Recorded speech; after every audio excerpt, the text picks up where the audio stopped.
한 주간 잘 지내셨습니까? 오늘 이렇게 성례주일을 맞이하여서 일부 예배에 참석하신 여러분들에게 말씀을 통한 또 이 귀한 성찬을 통한 은혜가 넘치기를 간절히 소망합니다. 오늘은 원래 우리 교회력에 보면 우리 교회 달력에 여러분 보시면 오늘은 종교개혁 기념주일 이렇게 기록되어져 있습니다. 그래서 제가 해마다 종교개혁 기념주일에는 이 종교개혁과 관련된 그런 말씀도 전하고 또 원래 지금 마태복음을 전하고 있으니까 마태복음을 전했었는데 오늘은 좀 특별히 그동안 마태복음 전하는 것을 잠시 멈추고 오늘만 이 성찬의 의미를 다시 한번 우리가 되새기고 또 이 성찬식이 얼마나 소중하고 귀중한 은혜의 예식인가를 함께 살펴보고자 오늘은 본문을 좀 바꾸어서 고린도전서의 말씀을 살펴보고자 합니다. 우리 교회는 전통적으로 10월 마지막 제주 종교개혁 기념주일에 성찬 예식을 드렸습니다. 참 의미가 있지요. 1517년 이 루터를 통하여서 종교개혁이 시작되었는데 그 종교개혁의 시작의 중심에 있었던 예수 그리스도의 십자가 형벌 대속의 복음, 그 복음의 핵심 메시지를 가장 짧지만 가장 강렬하게 우리에게 가르쳐 주는 것이 바로 이 성찬 예식입니다. 그런 의미에서 아마 우리 이 교회에서는 전통적으로 종교개혁 기념주일에 이 성찬 예식을 드린 것 같은데 너무나 이 귀한 그러한 날입니다. 우리가 오늘 읽은 이 본문 말씀은 이 고린도 교회에 이 성찬 예식이 여전히 있었는데 성찬 예식은 어느 교회에나 다 있게 됩니다. 근데 이 성찬 예식에 대한 오해들을 바로 잡아주고 또 무엇이 이 성찬에 참여하는 바른 자세인가를 우리에게 말씀해주고 있습니다. 아마 여러분들도 마찬가지일 수 있어요. 1년에 우리 교회에서는 2번 성찬 예식을 거행하게 되는데 그 해마다 2번씩 하는 거 행사 오늘 행사 참여하지 이런 마음으로 참여하실 분들이 계시는데 사실은 우리가 그런 마음이 아니라 오늘 이 귀한 예식을 통하여서 주의 십자가를 기념하는 그런 날임을 우리가 생각해야 합니다. 그리고 우리 신앙을 한번 돌아보며 또 우리 신앙의 목적과 방향성에 대해서 함께 돌아봐야 되기 때문에 어쩌면 굉장히 중요한 날입니다. 그리고 그냥 아무 생각 없이 주일날 주일이니까 오늘 예배 드리지 하고 왔다면 괜찮습니다. 자, 그러나 지금부터는 이제 말씀을 통하여 오늘 예배는 특별히 나의 신앙을 점검하고 기독교가 무엇인가, 예수님이 누구이신가, 그리고 왜 교회가 십자가를 상징적으로 강조하고 있는가에 대해서 함께 생각해 보고자 합니다. 자, 오늘 본문 말씀에 보시면 내가 너희에게 전한 것이라고 되어 있는데 이 전한 것은 두 가지로 볼 수 있죠. 복음과 바로 이 문맥적으로 봤을 때는 이 성찬 예식을 의미합니다. 그래서 이 고린도 사회 속에서 기독교가 생겨났고 그 기독교 안에서 성찬 예식을 행하는 것은 굉장히 그 고린도 사회에서는 낯선 것이었죠. 그래서 우리는 어떻게 보면 이 성찬 예식이 낯설지는 않습니다. 지금 이 순간에는. 그러나 처음으로 교회에 나온 사람들에게는요, 이 성찬 예식이 굉장히 낯설어요. 그래서 이것이 뭔가 궁금해할 수도 있고 오해할 수도 있다는 것이죠. 그래서 사도 바울은 이것은 바로 주께 받은 것이다. 우리가 들은 복음과 우리가 행하는 이 성찬식은 주님께 받은 것이다 라는 것을 말해주고 있습니다. 그러면 여기서 주께 받았다라는 표현은 어떤 의미가 있냐 하면 이 성찬 예식은 인간이 만들어낸 의식이 아니라는 뜻이에요. 하나님이 이 땅에 성육신하셔서 임재하셔서 인간들에게 가르쳐준 예배 의식이라는 것입니다. 그러니까 아주 신령한 예배죠. 그리고 신적 권위를 가진 제도입니다. 비록 1년에 2번 하지만 바로 이 2번의 신적 권위를 가진 이 예식을 통하여서 우리는 하나님, 성부, 성자, 성령 하나님의 위대하심과 우리를 향한 사랑을 깨닫게 됩니다. 그러므로 함부로 임하든지 혹은 가볍게 여겨서는 안 된다는 것을 말해주고 있습니다. 자, 그래서 설명을 하죠. 곧 주 예수께서 잡히시던 밤에 떡을 가지사 이렇게 되어 있는데 이 잡히시던 밤은 죽기 위하여 십자가에 달려 죽으시기 위하여 잡히셨던 그 밤에, 잡히시기 직전에 제자들과 함께 떡을 떼던, 밥을 먹던, 우리가 생각하는 밥 먹는 저녁 식사를 하는 것인데, 이때는 떡을 뗐죠. 그래서 떡을 떼고 잔을 취하여 이 의미를 설명하게 됩니다. 그래서 떡을 취하게 됐지요. 떡을 가지사 축사하시고 축복하시고 떼어 이르시게 됩니다. 자, 여기 보면 내용에 24절에 보면 이것은 너희를 위하는 내 몸이다. 이것을 행하여 나를 기념하라 하시고, 이 떡에 대한 의미를 설명하고 그것을 기념할 것을 말합니다. 이 떡은 뭐냐 하면 사실 떡을 떼어줘. 이 떡이 하나의 덩어리로 나왔는데 그것을 찢어서 떼어 한 사람 한 사람에게 주게 되는 것이죠. 이 떡을 먹는 자는 바로 예수님의 살에 찢기심을 기념하면서 먹게 되는 것입니다.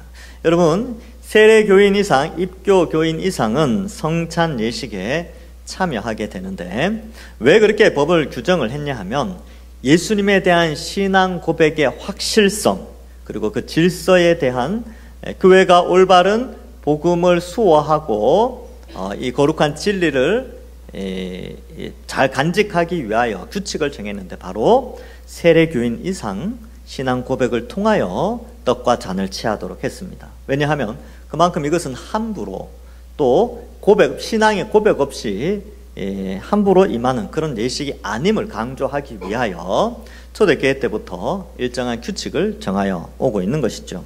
오늘 우리도 마찬가지입니다. 우리가 이 떡을 기념하기 위하여서 이 떡을 먹도록 규정해 놓은 우리 규칙은 뭐냐 하면 바로 예수님에 대한 신앙 고백을 명확히 공적인 자리에서 행하였던 세례교인만 이 떡을 취할 수 있도록 규칙을 정해 놓았습니다. 그렇다면 이 세례를 받지 않은 사람들은 어떻게 합니까?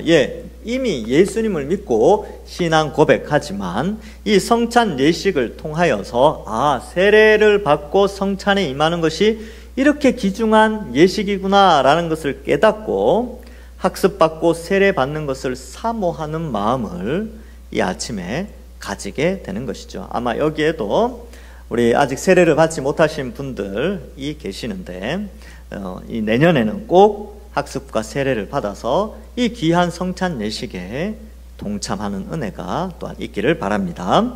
자, 이 몸을 주고 이 몸을 떼어 먹인다, 이런 것은 이 구약에 나오는 제사 제도와 상당히 연결되어집니다. 구약에 이 하나님께 드려지는 제사가 이 소나 양이나 또 염소나 비둘기를 이렇게 하나님께 드리는데, 그 가운데 먹을 수 있는 제물이 있었어요. 드린 사람과 제사장이 함께 먹을 수 있는 제물이 있었는데, 화목 제물은 함께 나누어 먹게 됩니다. 그래서 그 화목 제물을 먹음으로 말미암아 하나님과 교제한다라는 의미가 굉장히 강하게 되는데, 왜 이 화목 제물이 함께 하나님 앞에서 함께 먹게 되느냐 하면 이 언약과 관련되어 있는 하나의 의식이기 때문에 그렇습니다. 그것은 뒤에 가서 이 잔을 취하는 장면과 함께 설명을 해드리고요. 어쨌든 이 예수님의 몸을 상징하고 기념하는 이 떡은 예수님의 십자가에서 살을 찢겨주심을 의미한다. 그 찢겨주심으로 말미암아 이 떡을 먹고 우리가 생명을 누리게 된다라는 것을 말씀해주고 있습니다. 광야에서 이스라엘 사람들은 만나를 먹고 생명을 유지했습니다. 광야와 같은 인생, 예수 믿은 우리는 그리스도의 살, 바로 이 성찬 예식을 통하여서 우리가 그리스도로 말미암아 산다라는 것을 기념하며 또한 기억하도록 하신 것입니다. 자, 이제 25절에 이렇게 표현합니다. 식후에 떡을 드신 후에 그와 같이 잔을 가지시고 이르시되 이 잔은 내 피로 세운 새 언약이니 이것을 행하여 마실 때마다 나를 기념하라 하셨으니. 자, 여기에 보면 앞에서는 떡에 대해서는 너희를 위하는 내 몸이다 라고 표현했는데, 잔에 대해서는 내 피로 세운 새 언약이다 라는 표현을 쓰고 있습니다. 그렇다면 이 피와 관련되어서는 이 언약과 관련되어져 있습니다. 자, 언약식 때 피가 사용되어졌어요. 출애굽기 24장 8절에 보면 제가 읽어드릴 테니까 들어보세요.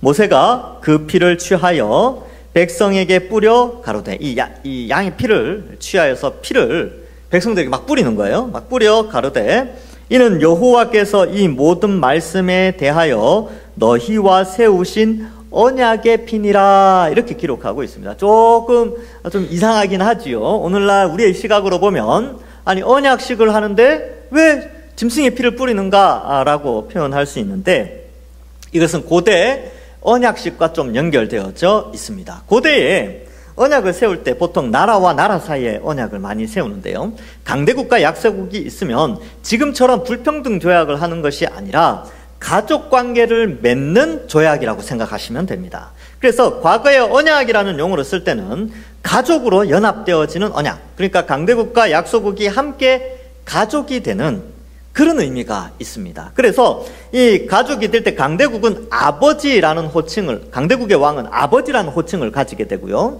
또 약소국은 그를 아버지로 고백하면서 조공을 바치고 아버지처럼 섬깁니다. 그러면 약소국은 어떻게 되냐? 또 다른 나라가 침공을 하게 되면 이 아버지 나라에서 파병을 하고 지원해서 그 나라를 보호하고 지켜주게 되는 조약이죠. 그래서 일종의 가족을 맺는 그런 의식이다, 이렇게 이해하는 게 굉장히 좋습니다. 그런데 이 의식을 치룰 때에 어떻게 치렀느냐, 그 방식이 뭐냐면, 조약문을 이렇게 쓰죠. 조약문을 이렇게 쓰겠죠, 그죠? 이렇게 1, 2, 3, 4 이렇게 쭉 쓸 거 아닙니까? 근데 그 조약을 맺을 때에 짐승을 잡아서 죽여서 반을 쪼갭니다. 반을 갈라요. 그리고 조약문을 읽고 이 조약을 어기는 자는 이 짐승과 같이 죽임을 당할 것이다 라고 한 다음에 이 짐승을 뛰어넘으면서 서로가 의식을 맺게 됩니다. 그럼 그 짐승은 어떻게 하느냐? 그냥 내버려 두냐? 그렇지 않고요.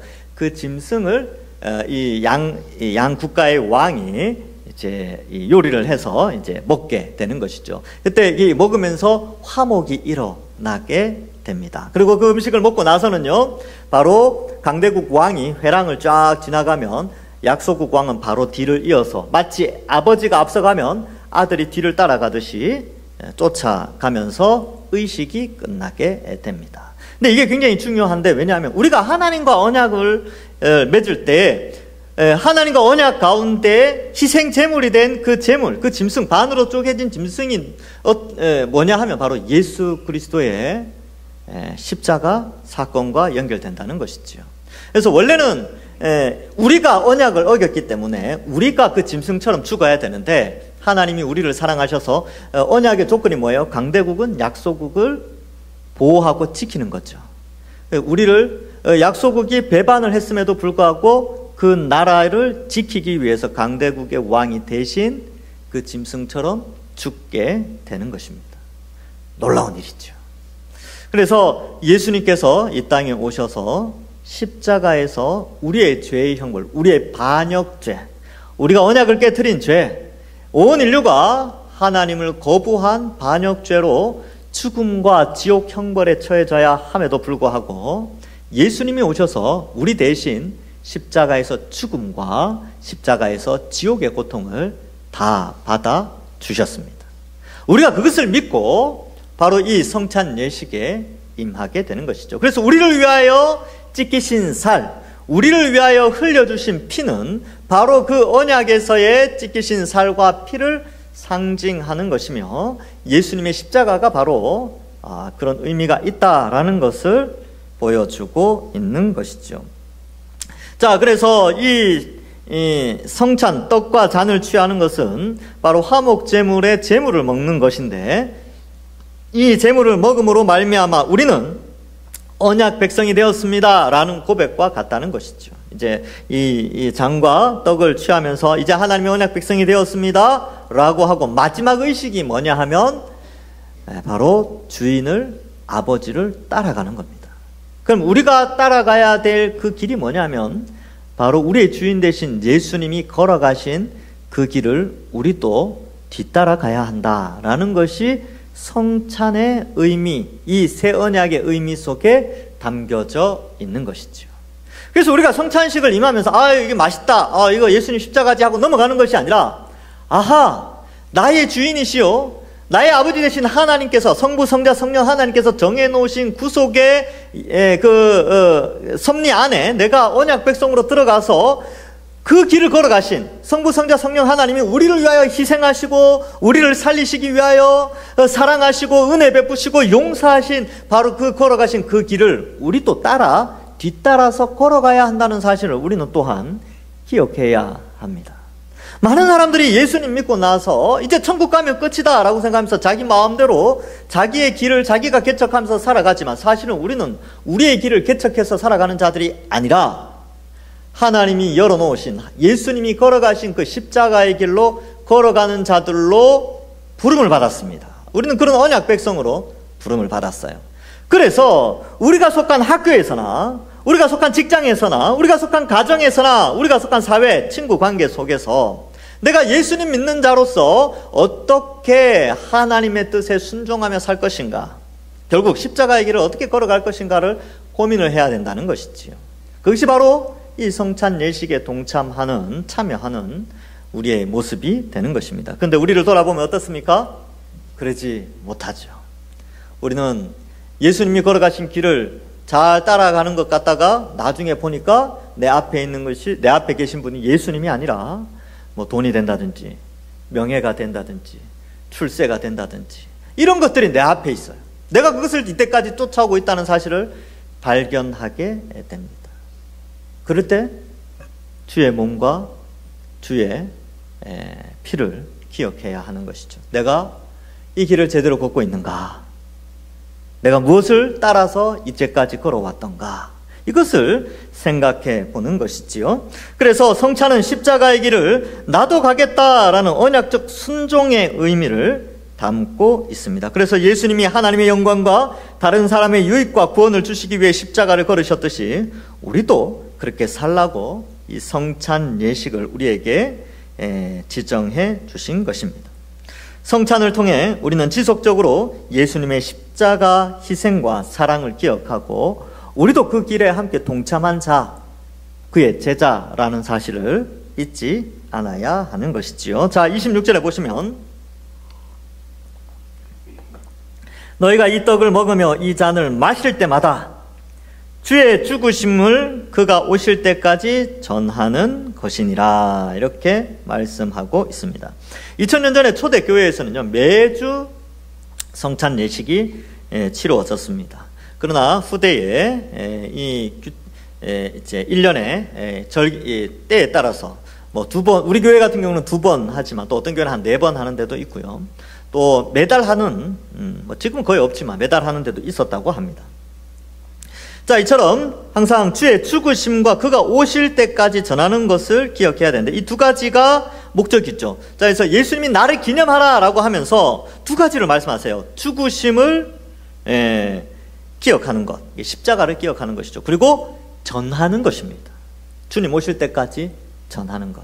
그래서 우리는 이 예수님의 십자가 복음을 전해야 돼요. 우리 주변에 예수님 믿지 않는 자들에게 이 십자가의 사랑, 우리를 향한 반역자였던 역적의 죄를 가졌던 우리의 죄의 형벌을 대신하여 십자가에 달려 죽으신, 그리고 그 예수님을 믿음으로 말미암아 이제 하나님의 백성이 되어지고 하나님의 자녀가 되어지고 언약 백성이 되어져서 보호받고 영원한 하나님 나라가 우리에게 주어졌다는 이 복음의 내용을 전해야 하는 것입니다. 이것이 바로 성찬의 의미를 제대로 이해하는 것이지요. 자, 그래서 이러한 표현을 볼 때에 또 여기에 보면 이제 그가 오실 때까지 이런 표현이 있죠. 여러분, 예수님이 다시 오십니다. 밖에 나가서 이제 버스 지나가고 비행기 날아가는 거 보면 왠지 안 오실 것 같아요. 그리고 TV 보면 안 오실 것 같아요. 그런데 성경은 끊임없이 마지막 약속이 하나 남아있다. 이때까지 예언되어졌던 모든 약속들은 지켜져 왔어요. 이제 하나 남았습니다. 하나. 이때까지 다 지켜왔다면 하나는 지켜지겠습니까? 안 지켜지겠습니까? 확률적으로 봐도 지켜질 확률이 거의 99%죠. 뭐냐 하면 예수님이 이 땅에 재림하십니다. 그때까지 이 성찬 예식을 행하게 되는 것이죠. 그래서 여러분들 안 오실 것 같은데, 그러나 여러분 오실 때가 다 됐습니다. 성경의 예언대로 거의 다 이루어졌어요. 모든 민족이 복음을 거의 다 듣고 있습니다. 거의 다 들었어요. 지난 100년 사이에 비행기와 자동차 이것이 발명되어지면서 복음 전파 속도가 어마어마하게 빨라졌고, 지난 100년 동안 예수 믿은 사람이 지난 수백 년 동안 믿은 사람보다 훨씬 많습니다. 주님이 다시 오실 때가 가까워진 것이지요. 그래서 마지막 때에는 이방인의 충만한 수가 차면, 그리고 온 이스라엘이 구원을 받게 되는데, 그 시대에 이스라엘 가운데 상당히 많은 수가 예수님을 믿게 될 것이다 라는 예언이 로마서에 나오게 됩니다. 어쨌든 주님이 다시 오실 날이 있다라는 사실을 우리가 기억해야 합니다. 그러므로 자기를 살피고 27절부터 32절까지는 어떻게 그러면 임하느냐, 이 사람이 자기를 살피고 그 후에야 이 떡을 먹고 이 잔을 마셔야 된다, 이렇게 기록합니다. 살피는 것이 무엇입니까? 내가 하나님 앞에 언약 백성으로 그리고 이 십자가를, 이 성찬의 의미를 잘 이해하고 있는가? 첫 번째는 이해했죠. 그래서 내가 이 성찬의 의미가 무엇인지 알고 있는가가 자기를 살피는 것이고요. 또한 내 자신의 죄악들, 지난 한 주 동안 하나님의 언약 백성으로 잘 살아왔는가를 점검해 보는 것이 바로 이 자기를 살피는 것입니다. 그래서 떡을 먹기 전에는요, 좀 이따가 제가 회개 기도하는 시간을 드리도록 하겠습니다. 그때 우리 자신들을 돌아보면서 자기를 살피는 시간이 있어야 됐죠. 그래서 뒤에 보면 이 29절에 그렇게 나오죠. 주의 몸을 분별하지 못하고 먹고 마시는 자는, 이렇게 되는데 주의 몸을 분별하라 이렇게 돼 있죠. 이게 무슨 말이냐면 이 주의 몸, 살과 피를 분별해야 됩니다. 이것은 지식을 요구하고 있어요. 우리가 먹는 이 떡과 잔의 의미가 무엇인지 분별해야 되죠. 그래서 알아야 된다는 것입니다. 이것을 알고 그리고 먹고 마시라, 이것을 의미하고 있습니다. 그래서 예수님의 이 십자가를 믿지 않는 자가 이것을 먹게 되면 죄를 범하게 되는 것이다. 분별하지 못하는 자, 이 뜻을 제대로 알지 못하고 먹는 자는 죄를 짓는 것이기 때문에 그렇습니다. 30절에도 그러므로 너희 중에 약한 자, 병든 자 많고 잠자는 자, 이 비유적인 표현이죠. 신앙이 그렇게 뛰어나지 않은 자도 있지요. 그래서 31절에 우리가 우리를 살폈으면 판단을 받지 아니하려니와, 이렇게 되어져 있습니다. 그렇다면 여기에서 합당하게 이것을 이 성찬 예식에 참여해야 되는데, 그럼 합당하게 참여하는 것이 뭐냐? 첫 번째는 예수님의 죽으신 몸을 기념해야 됩니다. 앞에서 예수님이 기념하라 라고 되어 있죠. 그래서 이걸 이 떡과 잔은 예수님의 십자가를 의미하고 나를 위하여 내가 받아야 될 죄의 형벌을 대신 받은 것을 감사하며 기념하는 것이지요. 그리고 피로 세워진 새 언약의 의미를 깨달아야 됩니다. 이 새 언약 백성으로서 이 성찬의 예식에, 옛날 그 이제 언약 예식에 그 먹는 강대국과 약소국이 함께 그 제물을 가지고 먹었던 것처럼 하나님과 우리 사이의 성찬을 통하여서 이 식탁 교제가 일어나는구나 라는 것을 여기고 함께 그 식탁 공동체에 들어갔다는 것을 깨달아야 하는 것이죠. 그리고 주님이 다시 오실 때까지 이 복음을 전해야 된다라는 것들, 이 모든 것들이 다 주의 몸을 분별하는 것과 연결되어져 있습니다. 자, 그래서 이 주의 몸을 잘 살펴야 된다. 즉 십자가를 이해하고 있는가라는 것이죠. 그 다음에 계속 또 살펴볼 것은 31절에도 우리를 살폈으면, 이런 표현이 있습니다. 이것은 이제 그 다음에 주의 몸을 분별하는 것과 우리를 살피는 것이 함께 가게 되는데, 이 분별하다라는 단어는 이제 뒤에 이것을 잘 분별할 때에 우리가 살피는 것과 연결되어져 있습니다. 그래서 자기를 살피는, 주의 몸을 분별하는 자가 자기를 살피고 자기의 죄를 회개하고 고백하는 것으로 말미암아 이 거룩한 성찬 예식에 함께 동참하도록 우리에게 말씀해 주고 있습니다. 31절에 보면 이런 표현이 나오죠. 판단을 받지 아니하려니와, 이런 표현이 나오게 됩니다. 이 판단은 주께 징계를 받는 것과 연결되어져 있는데, 하나님께서 판단하시는 것으로 볼 수 있고요. 32절에 보면 우리가 판단을 받는 것은 주께 징계를 받는 것이다 라는 표현을 통하여서 이 징계라는 단어가 좀 의미가 있습니다. 주님께 이 성찬을 통하여 우리가 하나님께 판단을 받는데 때로는 우리 자신을 살피고 징계를 받는다. 이 표현은 뭐냐 하면 이 징계라는 단어가 파이디오메사, 파이디온 이렇게 다 연결되는데 이것이 바로 훈련, 아이를 양육하다 이런 뜻이 있습니다. 그래서 주께서 이 성찬을 통하여 우리 자신을 돌아보고 주의 몸을 분별하도록 하면서 우리가 회개할 때에 징계를 받는 것과 같이 자신을 살피는 의미를 표현하고 있습니다.